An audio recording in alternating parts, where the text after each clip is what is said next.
பெண்களுக்கு நலத்திட்ட உதவிகள் வழங்கல்.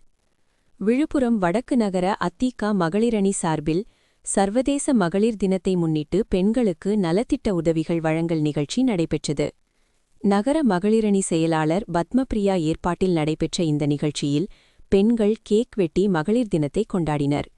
தொடர்ந்து பெண்களுக்கு முன்னாள் முதல்வர் ஜெயலலிதா புகைப்படம் மற்றும் வீட்டு உபயோகப் பொருட்கள், சேலை, பிளாஸ்டிக் பக்கெட், இனிப்பு உள்ளிட்ட பல்வேறு நலத்திட்ட உதவிகள் வழங்கப்பட்டன.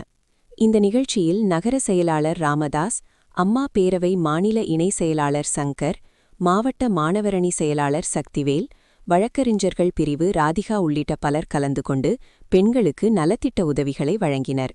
நிகழ்ச்சியில் மகளிரணி நிர்வாகிகள் மற்றும் பல பெண்கள் கலந்து கொண்டு மகளிர் தினத்தை உற்சாகமாக கொண்டாடினர். வளர்மதி, அண்ணாமலை, ஏசுமதி, சித்ரா, அம்சவல்லி, மீனா, கீதா, பாக்யலட்சுமி, சுமதி